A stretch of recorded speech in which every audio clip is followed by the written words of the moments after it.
Congratulations! Congratulations! Welcome, welcome, welcome, welcome! Congratulations! Life attacking roundabout. This is the rescue team. Congratulations, finishing online. Congratulations, sir. Thank you, Nigerian police. Thank you, thank you, thank you, thank you, thank you. Welcome. Congratulations, congratulations. Ògbómọ̀ṣọ́ kú oríire. Bá a ṣe ń sọ̀rọ̀ yìí, ìdùnnú àtayọ̀ làwọn ará Ògbómọ̀ṣọ́ mà wá. Ẹ̀yin abiyamọ ńlé, wọn ò mà ní jí wa lọ́mọ lọ.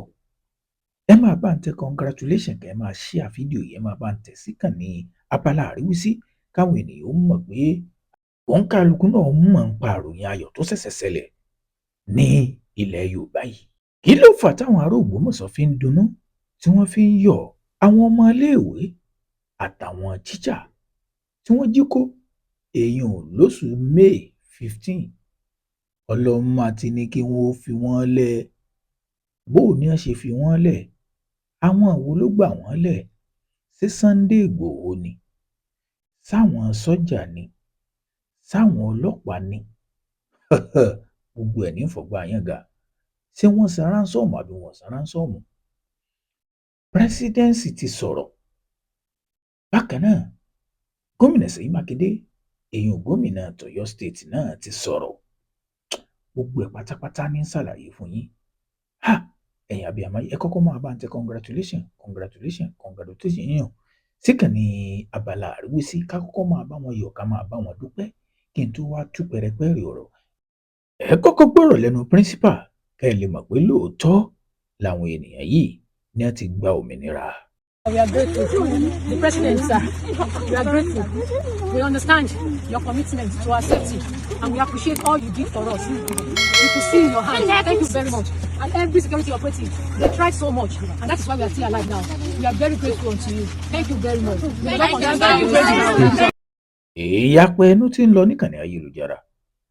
Àwọn kan ní ìjọba Ọ̀yọ́ state ló gba àwọn èèyàn yìí lẹ̀. Bákan náà, àwọn kan ní ìjọba Tinubu èèyàn presidency ló ṣagbátẹrù bí wọ́n ṣe gba àwọn èèyàn yìí lẹ̀. Ẹ jẹ́ ìyànnà náà. Bákan náà tún gbọ́ tí àwọn kan tún ní àwọn àrò ẹkùn ti Sunday Ìgbòho ló gbà wọ́n lẹ̀.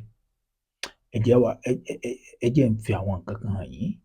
Ẹ jẹ́ àkọ́kọ́ gbọ́rọ̀ lẹ́nu gómìnà Ṣèyí Mákindé àti tí gómìnà Ṣèyí Mákindé tó kọ síkànnì ayélujára kí n tó wá mú tí presidency gangan kọ. Mo ń bọ̀. For 7 years, we didn't witness anything like this in Oyo State.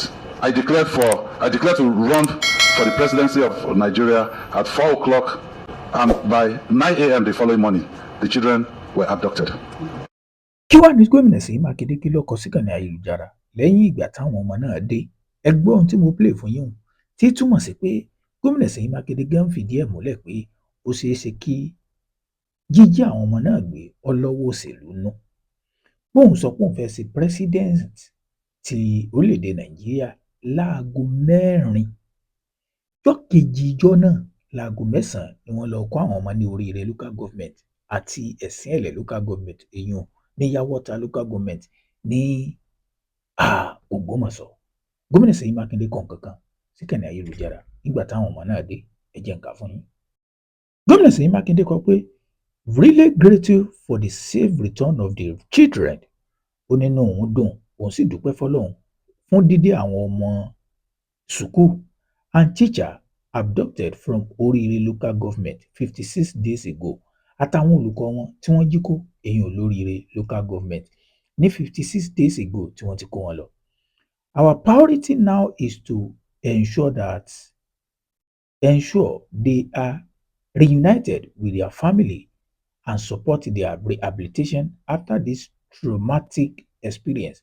Ó ní tíjọba wà sí nísìnyí pé a gbé ìgbésẹ̀ láti lè pé káwọn ọmọ náà kí wọ́n fojú kàn àwọn fámìlì wọn kí ni owó dùn. Bákan náà wọ́n sì tún kó wọn lọ ilé ìwòsàn tó yẹ pé wọ́n ó ti yí ọpọlọ àwọn ọmọ náà wò tó jẹ́ pé gbogbo tí ń rí inú igbó náà kò ní lè ṣe àkóbá fún wọn lọ́jọ́ iwájú. We also commend ibi tá à ń lọ là ń bọ̀ yìí. We also commend the security agencies. Ọ̀wà ni àdúpẹ́ fáwọn security wa that took part in the rescue operation for their sacrifices. Ó ní gbogbo ilé iṣẹ́ tí ó dúró tán wọ́n ṣe fire for fire pẹ̀lú àwọn èèyàn yìí tí wọ́n fi gba àwọn èèyàn wálé ó là dúpẹ́ lọ́wọ́ wọn. May the soul of those who pay their ultimate price rest in peace and may God comfort their family. Ó wá ní gbogbo àwọn tí wọ́n bá ìṣẹ̀lẹ̀ náà lọ tí wọ́n bá ìjàmbá náà lọ kọ́lọ́ọ̀bá kó bá délẹ̀ fún wọn, ó sì ní bákan náà fámìlì wọn àṣàdúrà fún wọn. Títúmọ̀ sí pé tẹ́ bá ka ọ̀rọ̀ náà dáadáa, gómìnà ń fìdí ẹ̀ múlẹ̀ pé àwọn ọmọ iléeṣẹ́ ológun Nàìjíríà lọ sí fire for fire pẹ̀lú àwọn èèyàn yìí tí wọ́n fi kó àwọn èèyàn tí wọ́n fi rí wọn gbàálẹ̀. Ẹ máa gbọ́ mi dáadáa o, ẹ jẹ́ wá gbọ́ ohun tí pírẹsidẹ́ǹsì sọ, èyí ẹni tó jẹ́ agbẹnusọ pírẹsidẹ́ǹtì Bọ́lá Ahmed Tinubu tó jẹ́ Báyọ̀ Ọ̀nànúgà, ẹ jẹ́ gbọ́ ohun tóun sọ, ibì kan là ń lọ. Báyọ̀ Ọ̀nànúgà kò sọ pé updated in the course of the rescue operation, ó ní àsìkò tí ìgbàsílẹ̀ ń lọ lọ́wọ́, 8 of the kidnappers were arrested. Wọ́n ní 8 nínú àwọn ajínigbé yìí làwọn iléeṣẹ́ ọlọ́pàá ni wọ́n mú yóò wá sọ àwọn tí wọ́n mú ní ìsìn and are now in the DSS custody, tí túmọ̀ sí pé ó ṣeé ṣe kó jẹ́ pé àwọn DSS, àwọn sọ́jà, àwọn ọlọ́pàá ni wọ́n jọ lọ sínú igbó náà, wọ́n jọ lè rescue mission náà. Ẹ jẹ́ á máa bá lọ. While some of them were neutralized, wọ́n ní lẹ́yìn ìgbà tí wọ́n mú àwọn 8 tán, àwọn yòókù wọ́n finish wọn ni fire for fire ní àyífìjọ́ sí. There was no coins pro coin in the rescue as one of the this agency that the kidnapper ẹjẹm 2 sí Yorùbá ìfẹ́ máa kà. Wọ́n ní fire for fire tá à ń sọ kì í ṣe pé wọ́n pìtì wọn rárá, wọ́n finish wọn tán pátápátá ni. Wọ́n dẹ̀ mú àwọn 8. Àwọn 8 ọ̀dẹ̀ ni wọ́n ti prosecute wọn, wọ́n gbé wọn lọ lẹ́jọ́. The security agency will give full account. Ibi tá à ń lọ ládé yìí. Wọ́n ní gbogbo bọ́rọ̀ náà ṣe lọ pátápátá làwọn security agency ni wọ́n wá padà wá sọ fún wa.